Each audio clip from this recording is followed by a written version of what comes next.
Welcome to the Eating at a Meeting podcast. I'm your host, Tracy Stuckrath, dietary needs expert, certified meetings manager, certified food protection manager. I have searched the globe to find people and businesses who are creating safe, sustainable, and inclusive food and beverage experiences for their employees, guests, and communities. In each episode, you will find authentic conversations about how food and beverage impacts inclusion, sustainability, culture, community, health, and wellness. I know that sounds like a lot, but we're going to cover it all. Are you ready to feed engagement, nourish inclusion, and bolster your bottom line? If so, let's go. Welcome back to the Eating at a Meeting podcast. And this is Tracy Stuckrath, and I am so excited to introduce you today to Dr. Ruchi Gupta, who, with more than 16 years of experience as a board-certified pediatrician and health researcher, she currently serves as the director of the Center for Food, Allergy, and Asthma Research in Chicago. And I'm so excited to talk to her today because she put a research out there last year that I just love and want to talk about, and I think it impacts workplace food and beverage experiences, you know, in the office as well as traveling for meetings and events. So welcome. Thank you, Tracy. Happy to be here. And as I mentioned, your research. So I started doing this, speaking about feeding people with dietary restrictions about 10 years ago. And I was just, you know, using the statistics of 15 million Americans and 9 million adults have food allergies. But your research that came out in January of 19 more than doubled that. So yeah.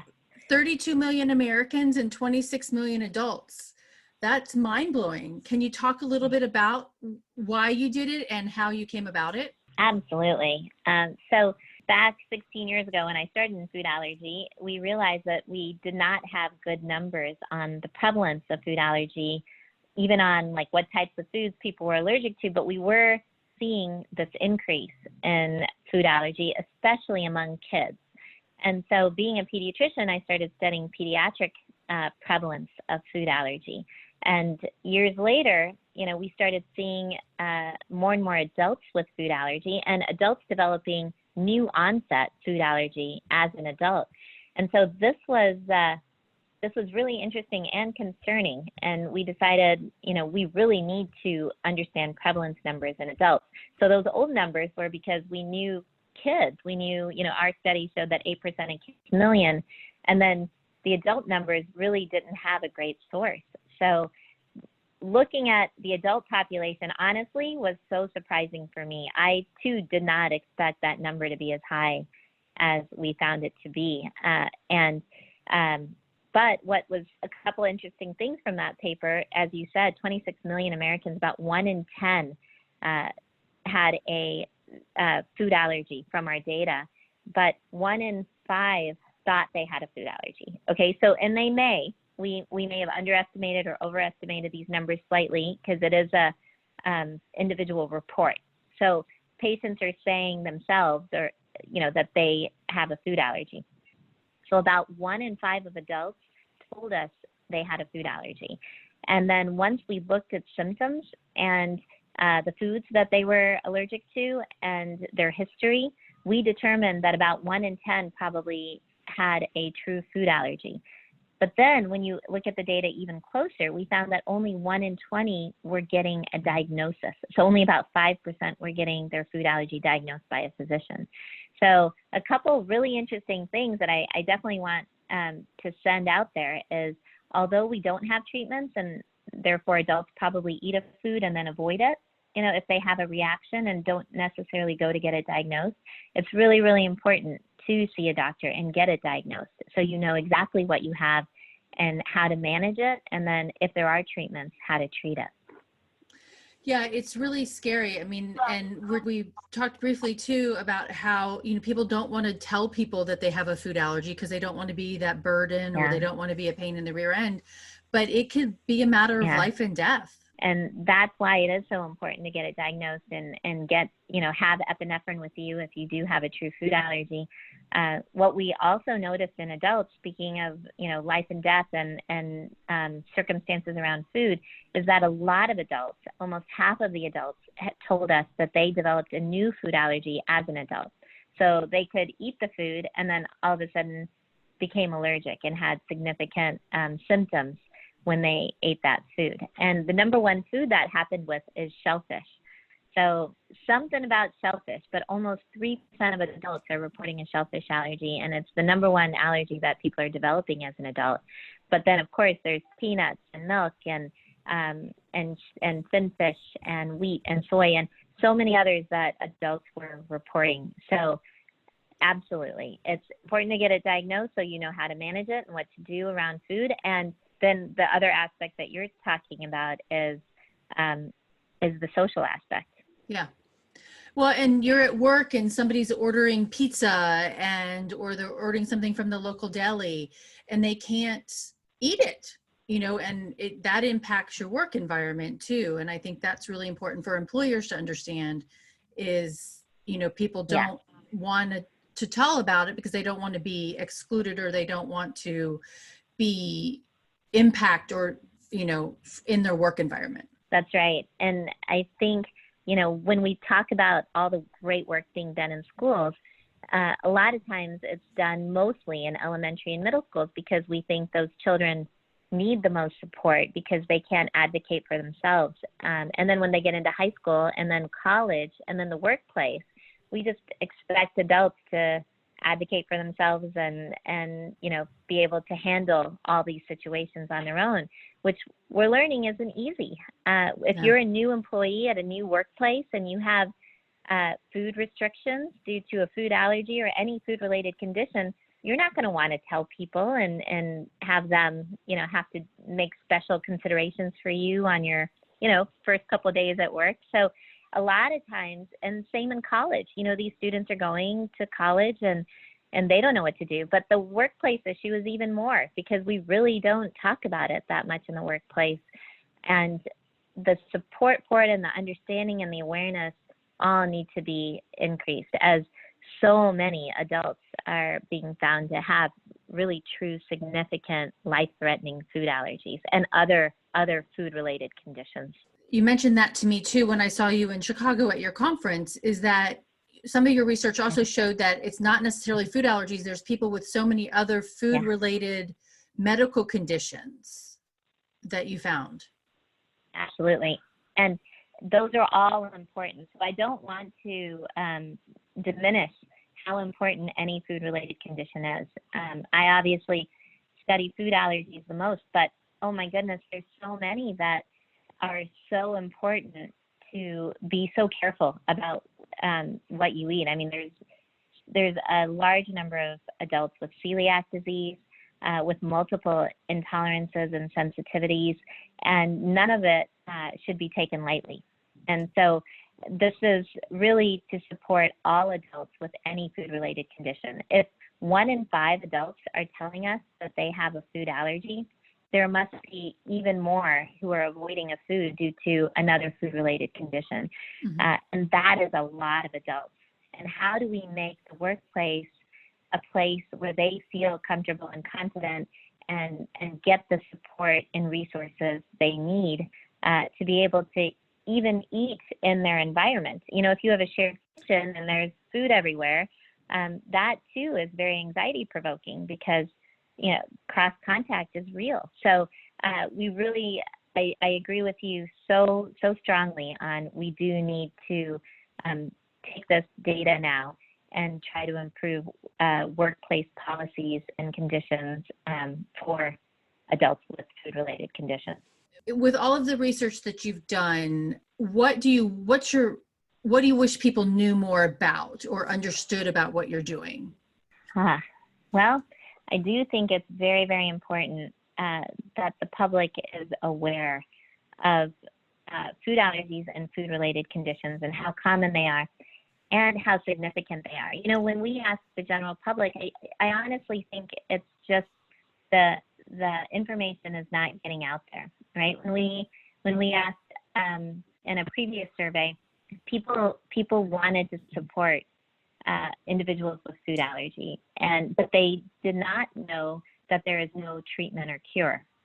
We had our first treatment, but it's for children, but FDA approved treatment for peanut allergy just come out, our first one, a month ago, right? So until now, we've had none, and this is just for peanut allergy in a specific age population. So there's really limited treatments for this.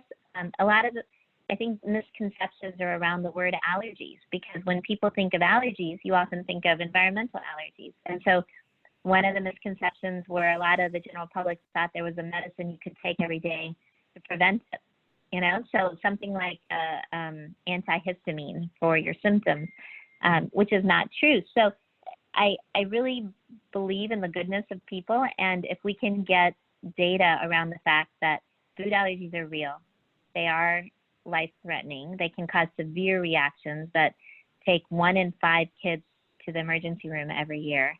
It is an important condition that we all need to help support our friends and our colleagues at work every day. And I think if that information was truly out there, there wouldn't be as many issues, because what we're seeing more and more is now when you go to restaurants and the wait staff comes and asks, are there any food allergies or related conditions I should be aware of? It takes the pressure off of the individual to have to explain it, right? You just feel so much better being in that space. So why can't the same happen at a workplace, right? Are there any food-related issues that we should be aware of when ordering foods?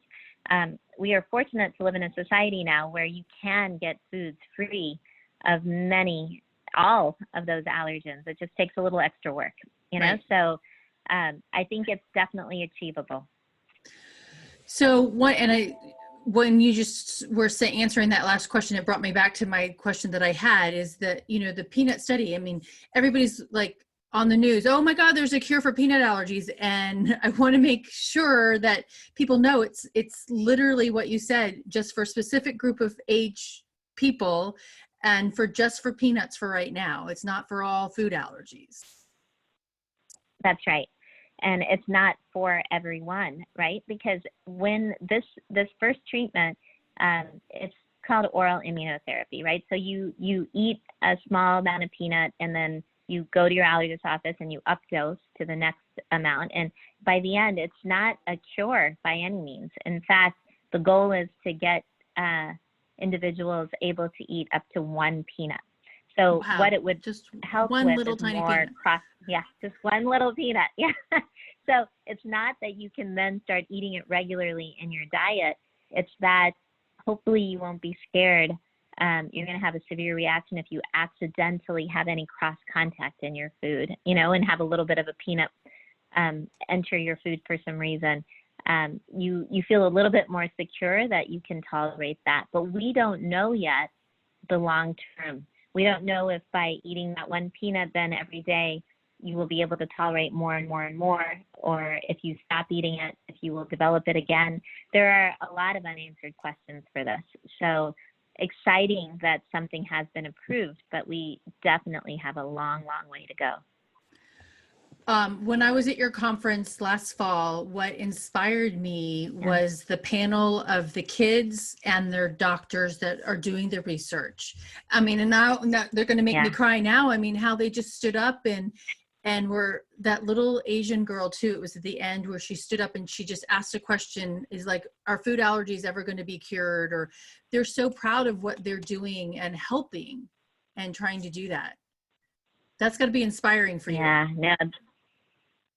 Very inspiring. I mean, there's so many young children in these trials. And there's, you know, although I mentioned we only have that one approved, FDA approved, but there's a lot of treatments in the works.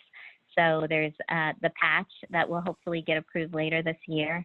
There are also some biologics that are currently being studied, but for all of these studies, we need participants. And so many of those kids that participate in these studies, not knowing if it's going to work or not even knowing if they're in the active or the placebo group, we so appreciate their participation and everything they're doing to help us get to the treatments that will benefit all. It is very inspiring. And, you know, that what you said about finding a cure, I have a comic in my office. It's usually at the end of every PowerPoint I give. It's in the book that we wrote, but it is so significant for me because it's a little kid talking to an adult, and the adult is saying to the child, when I was your age, there were no food allergies, which is what we hear all the time, right? Because Yes. when we were little, we took peanut butter and jelly sandwiches to school every day. So that is a constant piece where a lot of people don't understand if this is real because they've never seen this, right? It's so new to them. And then that little kid grows up and he talks to another and is an adult now and is talking to a young child and says, when I was your age, there were food allergies. And I just keep that in my office because it's our goal. I don't know if we're going to get there in a generation, but I do commend the children and the adults that participate in this and all the amazing researchers and industry for working together to really come up with these treatments as fast as possible. So, and I get that question all the time. And actually one man asked me, he's like, Tracy, you're teaching me to feed all these people with food allergies. What about the other 2/3 of the people? And I'm like, well, they can eat everything. You know, they don't have to worry about going through a buffet and dying, right? So, but one of the other questions that I get all the time, and you addressed it at the conference too, is why are food allergies growing? Why do we have them now when we didn't have them when we were little? Yeah, when you say I addressed it, it's I did my best to try, Yes. but it is the I should say not even $1 billion question of the day because boy do we wish we knew. There are a lot of theories, a lot of again amazing researchers out there studying them. Our center is studying them, but some of the things that we're getting closer to is in infancy. What we've learned, some of the big studies that have come out are like the LEAP study out of London, where they found that what we were doing around delaying introduction of peanuts was probably hurting kids that were at high risk for peanut allergy. So their study found that early introduction, while your immune system's developing, ideally between 4 and 11 months, in infants that are at high risk. And by high risk, I mean severe eczema. And then their study was a previous history of egg allergy, which when we're starting so young, we may not know. But severe eczema, for sure, because it's all part of the same progression. So it's often called the atopic march, where you start with eczema, you develop allergies, and then potentially asthma. So they're all related. You don't always get them all, but they're all related. So what he found was that infants with severe eczema, if you introduce peanut products to them at that early age, you had an 80% reduction in developing a peanut allergy. So all of a sudden now we have a way to potentially prevent peanut allergy. So that was really significant. Other things that are really being studied is everything that's changed in that one generation that we talked about, like from the way we eat, the foods we eat, to how clean we've become, especially nowadays, which is good. Mm-hmm. But you know, we're not playing in the dirt. Kids aren't playing outside. They're not early on getting all those elements that may actually be good for us. Things like increased C-sections. And so we're talking about like the microbiome. And I know that word is really popular right now, but it's something that's really being studied for multiple conditions, but definitely for food allergy. What we see in adults is really interesting and quite different because we can't say the same thing. So we did ask the adults in our study, you know, do you remember anything that happened around the time that you developed a new adult onset food allergy? And so we're analyzing that right now, but some of the theories around adults is a change in location, so some environmental trigger, some illness, like, so again, an immune trigger. For women, we often see changes in hormones. So we see changes during puberty. We also see changes during pregnancy and during menopause. And you will hear women saying they've developed new food conditions around those periods of time. So we are trying to examine, you know, if we can understand in adults what the trigger is for them to develop a new adult onset, it may really help us, like all along, even with the kids. So working hard to determine that. Well, that would kind of explain my, I had a somewhat of a reaction to pineapple beginning of January. And I think I remember something like last year or the year before of having it, but I drank a drink that wasn't labeled that it contained pineapple in it. And I drank it and my throat started to scratch and get like a little bit swollen. And this was about the time I was about to give a presentation. And I did what you told me not to do, is take Benadryl. Yeah. and not give it myself an EpiPen, but because I'd never really had that reaction. The EMTs from the hotel came and checked my EpiPens and the expiration date on them, and they watched me. But it was really kind of weird because I did the coughing and my throat was scratchy, but I've eaten pineapple my whole life. So but I'm 52, so I'm, in that time zone or almost 52. So. But did you, I'm going to put you on the spot. Did you go to an allergist and get it checked out? I have not gone to get that checked out. No. I do need to do that. Yeah. See? Yeah. But I mean, I'm not, trying to make you feel bad or anything. No. I know that's what most adults do, right? And then you just avoid it. But right. You don't know what it was. Was it truly pineapple or was it something else in the drink? That's or, true. So it is, but then what I feel bad about is so many people like you are avoiding something that you really love, not truly knowing because you had this really bad experience you never want to have again. Right. And then you take it out. But it's really important to truly get it fully diagnosed because maybe it wasn't the pineapple and maybe you can enjoy it again. Right, exactly. And well, I had the same reaction to spinach, but I can eat spinach every day. But this is one instance where it affected me. And I'm like, I was with my mom. I'm like, here, you need to throw this away because something is happening. I don't know what it is, but I can't eat this right now. Yeah. So, it's so scary. It is. Yeah, it really, and my mom and I were on a long day tour in a foreign country. And I'm like, okay, can't do this, so let it go. One more question before we wrap it up. There was one study that I saw that your name is on, and about the cost of food allergies. And I know there was, the economic burden in and of itself, but then also the household level of lost opportunity costs. Can you explain that? Yeah. Oh, very much. So we conducted this study a few years back, and we found that food allergies cost the country about $24.8 billion a year, which is a lot of money. But one of the biggest buckets, because as you know, when people have a food allergic reaction, you may go to the emergency room and be observed, but unless it's really severe, you don't often get hospitalized, right? So what are the main costs that are going into food allergy, this big $24.8 billion number? And one of the big ones was lost opportunity. And where that comes from is, especially for, this was families with children, so time off work, because you don't, when your child's young, you don't want them to be in school. You want to kind of be around in case an emergency happens. I mean, I think the hardest thing with food allergy is that fear, because you're fine. It's just if you accidentally ingest that food, then it could be life-threatening, right? So it can happen anytime.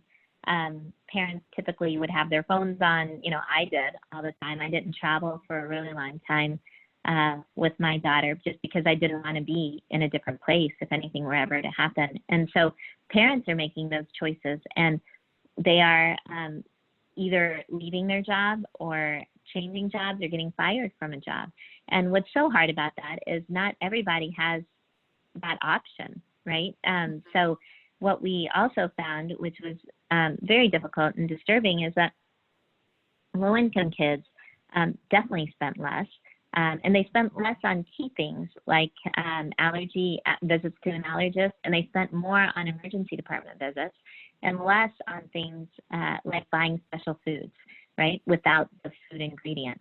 And this is, a big area that we are working really hard on right now, is to change policies around things like labeling.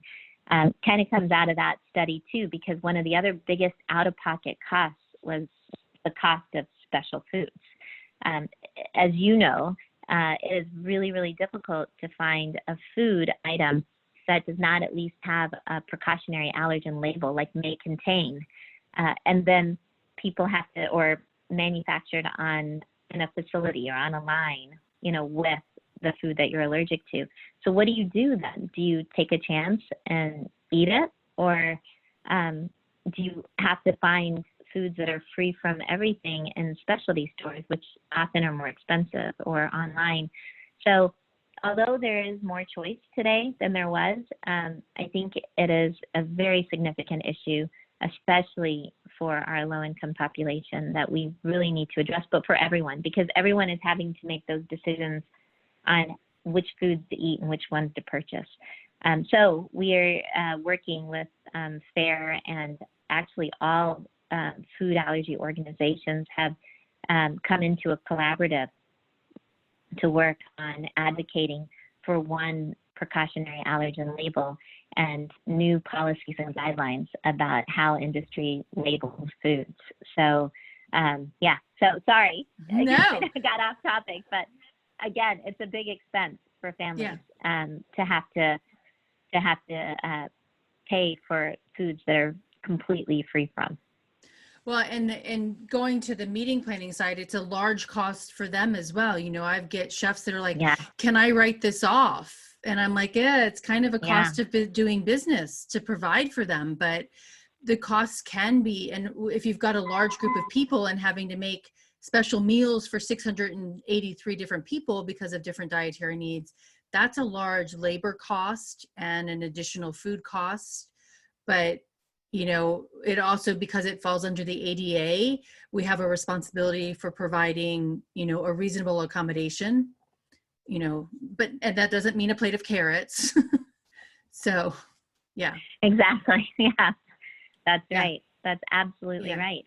And how do you do that? Affordably and effectively? Yeah.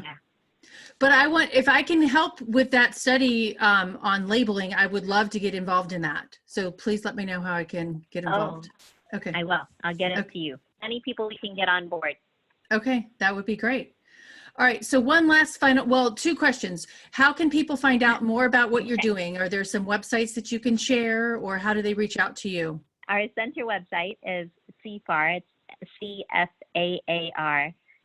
.northwestern.edu. Okay. And it has up-to-date information about a lot of the research we're doing. It has resources, so really good free videos that we've developed through research to help variety of different areas around food allergy.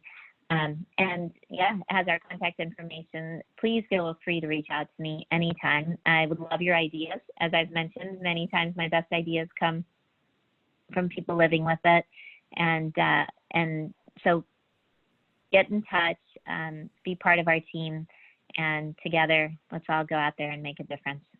Thank you so much for everything that you're doing.